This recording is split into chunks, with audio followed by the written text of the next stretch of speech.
ಹೆಂಗಾಕಿದ್ರಿ? Muslim ವ್ಯಾಪಾರಿಗಳು ನೋಡಿ ಇಷ್ಟು ಬಂದಿದೆ. ಮುಸ್ಲಿಂ ವ್ಯಾಪಾರಿಗಳು ಆರೋಪ ಮಾಡ್ತಾ ಇದ್ದಾರೆ. ಏನು ಆರೋಪ ಮಾಡ್ತಾ ಇದ್ದಾರೆ? ಸರ್, ನಾವು 700 ರೂಪಾಯಿಗೆ ಮಾರ್ತೀವಿ, 750 ರೂಪಾಯಿಗೆ. ಹೋಟೆಲ್ ಅವರು ಅವರಿಂದ ತಗೋತಾರೆ, ಅವ್ರು 500 ರೂಪಾಯಿ ಕೊಡ್ತಾರೆ. ಹೇಗೆ? ಕುರಿ ಮಾಂಸ, ನಾಯಿ ಮಾಂಸವನ್ನು, 5-6 ದಿನ ಕಳೆದಿರುವಂಥ ನಾಯಿ ಮಾಂಸವನ್ನು ವಿನೆಗರಲ್ಲಿ ಹಾಕಿ ತೊಳೆದು ಹೋಟೆಲ್ಗೆ, ಹೋಟೆಲಲ್ಲಿ ತಿನ್ನುವಂಥ ಮಾಂಸ ಅದು ನಾಯಿ ಮಾಂಸ ಮಿಶ್ರಿತ ಅನ್ನೋದು ಪ್ರೂವ್ ಆಗ್ತಾ ಇದೆ.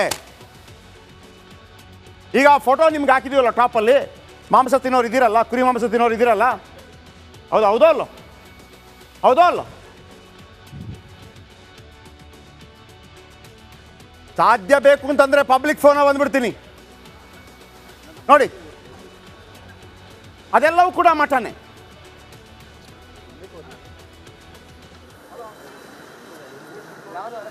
ಬೆಂಗಳೂರಲ್ಲಿ ಬೌ ಬಿರಿಯಾನಿ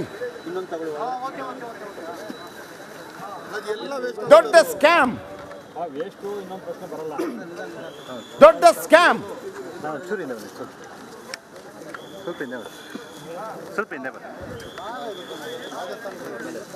ನೋಡಿ, ಪೊಲೀಸರು ಬಂದಿದ್ದಾರೆ, ಫುಡ್ ಇನ್ಸ್ಪೆಕ್ಟರ್ ಬಂದಿದ್ದಾರೆ, ಅಬ್ದುಲ್ ರಜಾಕ್ ಅಲ್ಲೇ ಇದ್ದಾರೆ.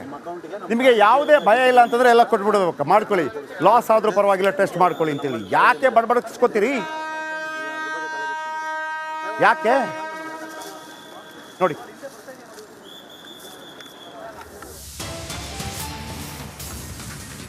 ದೂರು ಕೊಟ್ಟವನೇ ಇದೀಗ ಪೊಲೀಸ್ ವಶಕ್ಕಂತೆ. ಗೊತ್ತಿಲ್ಲ ಯಾಕೆ ಅಂತ. ದೂರು ಕೊಟ್ಟವನೇ ಪೊಲೀಸ್ ವಶಕ್ಕೆ. ದೂರು ಕೊಟ್ಟವನನ್ನ ವಶಕ್ಕೆ ಪಡೆದ ಕಾಕಿ. ಯಾಕೆ? ಬೌ ಬಿರಿಯಾನಿ ಕಮಿಷನಾ? ದೂರು ಕೊಟ್ಟವನೇ ಪೊಲೀಸ್ ವಶಕ್ಕೆ. ಆ್ಯಂಡ್ ಪೊಲೀಸರಿಗೆ ಅಫ್ತಾ ಹೋಗ್ತಾ ಇದೆ ಅಂತೇಳಿ ಇವರು ಆರೋಪ ಮಾಡ್ತಾ ಇದ್ದಾರೆ ವ್ಯಾಪಾರಿಗಳು. ದೂರು ಕೊಟ್ಟವನೇ ಪೊಲೀಸ್ ವಶಕ್ಕೆ. ಯಾವ ಪೊಲೀಸ್ ಅದು ಗೊತ್ತಾಗಬೇಕು ನಮಗೆ, ಯಾವ ಸ್ಟೇಷನ್ನು ಗೊತ್ತಾಗಬೇಕು. ಅವ್ರಿಗೊಂದು ಪ್ಲೇಟ್ ಬಿರಿಯಾನಿ ಕೊಡಿ, ಬೌ ಬಿರಿಯಾನಿ. ದೂರು ಕೊಟ್ಟವನೇ ಇದೀಗ ಪೊಲೀಸ್ ವಶಕ್ಕೆ. ಅಷ್ಟೇ. ಹಾಗಂತ ನಾವು ಬಿಡ್ತೀವಾ? ನೋವೇ, ಚಾನ್ಸೇ ಇಲ್ಲ. ಬೌ ಬಿರಿಯಾನಿ, ಬೆಂಗಳೂರಲ್ಲಿ ಬೌ ಬಿರಿಯಾನಿ. ದೂರು ಕೊಟ್ಟವನನ್ನ ಪೊಲೀಸರು ಕರ್ಕೊಂಡು ಹೋಗ್ತಾ ಇದ್ದಾರೆ, ವಶಕ್ಕೆ ಪಡೆದಿರೋದು. ಹಾಗಂತ ಅರೆಸ್ಟ್ ಏನಲ್ಲ, ವಶಕ್ಕೆ ಪಡಿಬಾರ್ದು ಅಂತಲೂ ಏನೂ ಇಲ್ಲ. ಆದರೆ ನೀವು ತಗೊಂಡಂಥ ದುಡ್ಡಿಗೆ ಆತನಿಗೆ ಏನಾದರೂ ಹಿಂಸೆ ಕೊಟ್ಟರೆ ಅವನ ಜೊತೆ ನಾವಿರ್ತೀವಿ. ವೀಕ್ಷಕರ ನೆನಪಿರಲಿ, ಈ ಹಿಂದೆ ಪಾಕಿಸ್ತಾನ್ ಜಿಂದಾಬಾದ್ ಹೇಳುವಾಗ ನಮ್ಮನ್ನ ಟ್ರೋಲ್ ಮಾಡಿದ್ರು. ಸುಮ್ಮನೆ ಹೇಳ್ತಾರೆ. ಆಮೇಲೆ ಗೊತ್ತಾಯ್ತು. ಆಮೇಲೆ ಸುಮ್ಮನೆ ಹೇಳಿದವರು ಆಮೇಲೆ ಲೆಕ್ಕಕ್ಕೆ ಇಲ್ಲ. ಕುತ್ತಿಗೆ ಹಿಡಿದು ತಳ್ಳುವಂಥದ್ದು ಏನಾಗಿದೆ? ಯಾರವನು ಪೊಲೀಸ್, ಆ ವೈಟ್ ಶರ್ಟ್ ಇನ್ನೊಬ್ಬ ಇದ್ದಾನಲ್ಲ, ಯಾರವನು? ಅವನು ಫೇಸ್ ತೋರಿಸಿ. ಒಬ್ಬ ದೂರು ಕೊಟ್ಟವನ ಕುತ್ತಿಗೆ ಹಿಡ್ಕೊಂಡು ಹೋಗೋದಕ್ಕೆ ಅವನಿಗೆ ಏನು ರೈಟ್ಸ್ ಇದೆ? ಯಾವ ಪೊಲೀಸ್ ಆದ್ರೆ ಏನಂತೆ?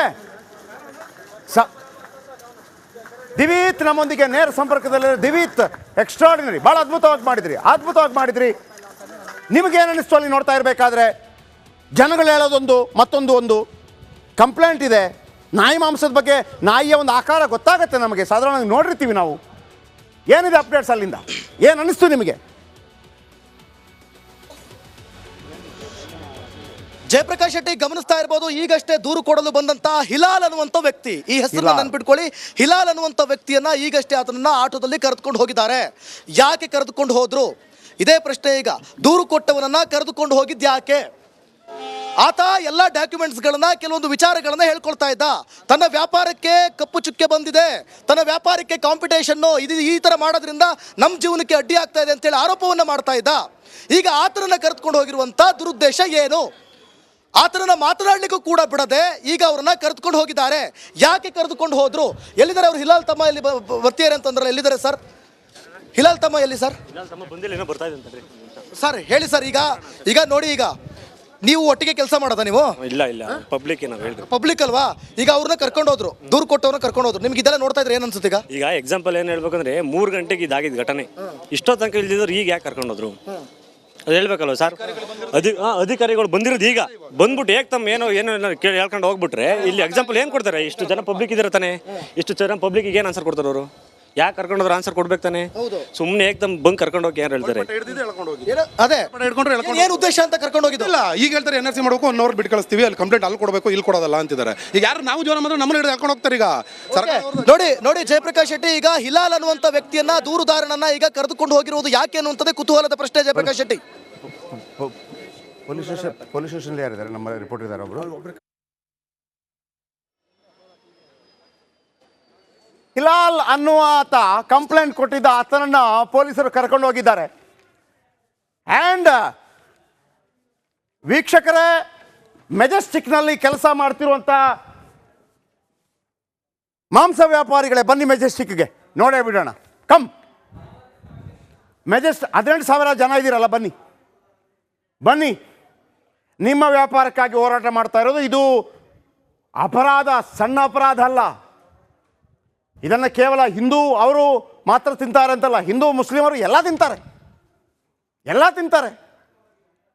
ಇವರು ಹೋಟೆಲ್ಗಳಿಗೆ ಸಪ್ಲೈ ಮಾಡ್ತಿರೋದು. 3 ಗಂಟೆಗೆ ಶುರುವಾಗಿದೆ ಅಂತೆ ಇದು, ಇಲ್ಲಿ ತನಕ. ಈಗ ಆತನನ್ನು NOC ಮಾಡಲಿಕ್ಕಿದೆ, ಕರ್ಕೊಂಡೋಗಿದ್ದಾರೆ. ಆದರೆ ಕತ್ತಿಡಿದು ತಳ್ಳುವಂಥದ್ದೇನಿದೆ, ಕರ್ಕೊಂಡೋಗಿ ಗೌರವಯುತವಾಗಿ ಏನಾಗಿದೆ ರಾಜ್ಯಕ್ಕೆ, ಏನಾಗಿದೆ ಕಾನೂನು ಸುವ್ಯವಸ್ಥೆಗೆ? ಹಾಸ್ಟೆಲ್ಗೆ ಹೋಗ್ತಾರೆ, ಚುಚ್ಚುತ್ತಾರೆ, ಬರ್ತಾರೆ. ಇನ್ನೊಬ್ಬ DCM ಹೇಳ್ತಾರೆ, ನಾನು ಅನ್ಯಾಯವಾಗಿದ್ದರೆ ಸರಿಪಡಿಸ್ತೀವಿ, ಅಲ್ಲಿ ಶಿರೂರಲ್ಲಿ ಜನ ಸಾಯ್ತಾ ಇದ್ದಾರೆ, ಕೇಳೋರು ಯಾರಿಲ್ಲ, ರಿಪಬ್ಲಿಕ್ ಕನ್ನಡ ಹೋಗ್ಬೇಕಾಯ್ತು. ಈ ದೃಶ್ಯ ಈಗ ನೋಡಿ, ಇದು ನಾಯಿ ಮಾಂಸ ಅಲ್ವಾ? ಇದು ನಾಯಿ ಮಾಂಸ ತರ ಕಾಣ್ತಾ. ಒಬ್ಬರು ಮಾತಾಡ್ತಿದ್ದಾರೆ, ನಾವು ಕುರಿ ಮಾಂಸನ ನಾವು ಲ್ಯಾಬ್ಗೆ ಕಳಿಸ್ಕೊಟ್ಟಿದ್ದೀವಿ. ಈಗ ರೆಡಿ ಮಾಡಿದ್ದೀವಿ. ಇನ್ನು ಇದು 1 hour ಹಿಡಿತದೆ, ಎಲ್ಲ ಪ್ಯಾಕಿಂಗ್ ಮಾಡಿ. ಹೇಳಿದ್ದು ಬಾಕ್ಸ್ ಎಲ್ಲ ಓಪನ್ ಮಾಡಿದ್ರ? ಪುನೀತ್ ಕೆರೆಯಲ್ಲಿ ಹೇಳಿದ ಬಾಕ್ಸ್ ಓಪನ್? ಹೌದು, ಇಲ್ಲೇ ಇದ್ದಾರೆ ನೋಡ್ರಿ, ಕೇಳ್ಕೊಳ್ಳಿ, ಕೇಳಿ. ಸೀಸ್ ಏನಾದ್ರು ಮಾಡ್ತೀರಾ? ಇದನ್ನ ಪ್ಯಾಕಿಂಗ್ ಎಲ್ಲ ಕರೆಕ್ಟ್ ಇದೆಯಾ? ನಮ್ಮ ಪ್ರಶ್ನೆ ಏನಂದ್ರೆ, ಪ್ರಾಣಿ ಒಳಗಡೆ ಐಸ್ ಕ್ಯೂಬ್ ಹಾಕ್ತಾರೋದು ತಪ್ಪು ಅಂತ ಹೇಳುತ್ತೆ. 14 ದಿವಸ ಆಗುತ್ತಪ್ಪ. 14 ಒಟ್ಟು 4 ಪಾರ್ಟ್ ತಗೊಂಡಿದ್ದೀವಿ. ಪ್ಯಾಕಿಂಗ್ ಕರೆಕ್ಟ್ ಆಗಿದೆಯಾ? 4 ಪಾರ್ಟ್ ಪ್ಯಾಕಿಂಗ್ ಕರೆಕ್ಟ್ ಆಗಿದೆಯಾ? ದಾಖಲೆಗಳ ಪ್ರಕಾರ ಪ್ಯಾಕ್ ಮಾಡಿರೋದು. ಇದು ಪ್ರೈವೇಟ್ ಲ್ಯಾಬ್ಗೆ ಕೊಡೋದು. ಈಗ ಯಾವ್ದು ಬಂದಿದೆ? V6 ಅವ್ರು ಬಂದಿದ್ದಾರೆ. ಅದು NABL ಲ್ಯಾಬೇ, ನ್ಯಾಷನಲ್ ಅಕ್ರೆಡಿಟೆಡ್ ಲ್ಯಾಬ್, ಏನು ತೊಂದರೆ ಇಲ್ಲ. ಪ್ಯಾಕಿಂಗು ಐಸ್ ಕ್ಯೂಬ್ ಇದೆ, ಬಟ್ ಟೆಂಪ್ರೇಚರು ಅದನ್ನ ನೋಟ್ ಮಾಡಬೇಕು. ಟೆಂಪ್ರೇಚರ್ ಇದ್ರೆ ಹೇಳ್ಬೋದು, -18 ಡಿಗ್ರಿ ಇದ್ರೆ ಟೆಂಪ್ರೇಚರ್. ಅಧಿಕಾರಿಯಾಗಿ ನಿಮಗೆ ಸಾಕಷ್ಟು ಅನುಭವಗಳಿದೆ, ಸ್ವಲ್ಪ ಹೈಜಿನಿಕ್ ಕಮ್ಮಿ ಇದೆ. ಹೋಟ್ಲಿಗೆ ಹೋಗುತ್ತೆ ಸರ್, ಹೈಜಿನಿಕ್ ಕಮ್ಮಿ ಇದೆ. ಪ್ರಾಡಕ್ಟ್ ಸೀಸ್ ಮಾಡಿ ಈಗ ಹೈಜಿನಿಕ್ ಕಡಿಮೆ ಇದೆ ಅಂದಾಗ ದೊಡ್ಡ ಹೋಟೆಲ್ಗಳಿಗೆ ಹೋಗುತ್ತೆ.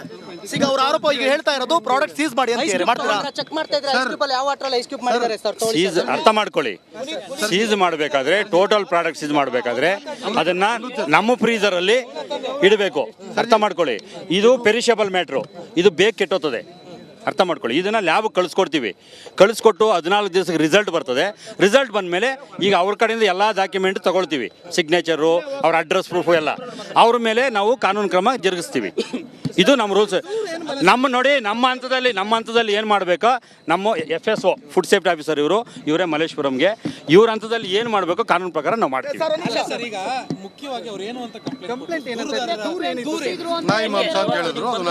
ಅರ್ಥ ಮಾಡ್ಕೊಳ್ಳಿ. ಈಗ ಅವ್ರು ಕುರಿ ಮಾಂಸ ಅಂತ ಹೇಳ್ತಾ ಇದ್ದಾರೆ, ನೀವು ಕಂಪ್ಲೇಂಟ್ದಾರರು ಬೇರೆ ಮಟನ್ ಅಂತ ಹೇಳ್ತಾ ಇದ್ದಾರೆ. ಅದನ್ನು ಚೆಕ್ ಮಾಡೋದಕ್ಕೆ ಲ್ಯಾಬ್ ಇದೆ. ನಾವು ಆ ರೀತಿ ಕೊಟ್ಟು ನಾವು ಪೂರ್ತಿ ಹೇಳ್ತಾ ಇದೀವಿ, ಹೇಳಿಪ್ಪ. ಇದು ಹೈಜಿನಿಕ್ ಆಗಿಲ್ಲ, ಅದಕ್ಕೋಸ್ಕರ ಲ್ಯಾಬ್ ಕಳಿಸ್ತಾ ಇರೋದು. ಹೈಜಿನಿಕ್ ನಲ್ಲಿ ಚೆಕ್ ಮಾಡೋದಲ್ಲ, ಪ್ಯಾಕಿಂಗ್ ಒಂದೇ ಪ್ರಶ್ನೆ, ನೇರವಾದ ಪ್ರಶ್ನೆ. ನಿಮಗೆ ಮೇಲ್ನಟ್ಟಕ್ಕೆ ನೋಡಿದ ಕೂಡಲೇ ಇದು ಸರಿ ಅಂತ ಅನಿಸ್ತಾ, ಎಲ್ಲವೂ ಅಧಿಕೃತವಾಗಿದೆ ಅಂತ ಅನಿಸ್ತಾ ನಿಮಗೆ? ಅನಿಸ್ತಾ ಇಲ್ಲ ಸರ್? ಅವ್ರು ಹೇಳ್ತಾರೆ ಸರ್, ಇದಕ್ಕೆ ಟ್ರೇಡ್ ಲೈಸೆನ್ಸ್ ಇದೆಯಾ ಸರ್? ಒಂದೇ ಮಾತು, ಟ್ರೇಡ್ ಲೈಸೆನ್ಸ್ ಕೊಡೋದು ನಮ್ಮ ಡಿಪಾರ್ಟ್ಮೆಂಟ್ ಅಲ್ಲ.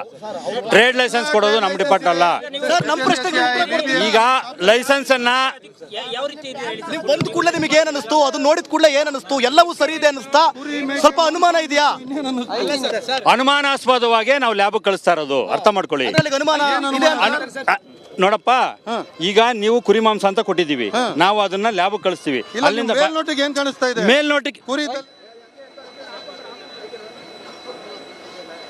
ನಮ್ಮೊಂದಿಗೆ ನೇರ ಸಂಪರ್ಕದಲ್ಲಿದ್ದಾರೆ ಕುರೇಶಿ ಸಾಬ್ ನಮಸ್ತೆ. ನಮಸ್ತೆ ಸರ್. ಕುರೇಶಿ ಸಾಬ್, ನಿಜವಾಗ್ಲೂ ಇದು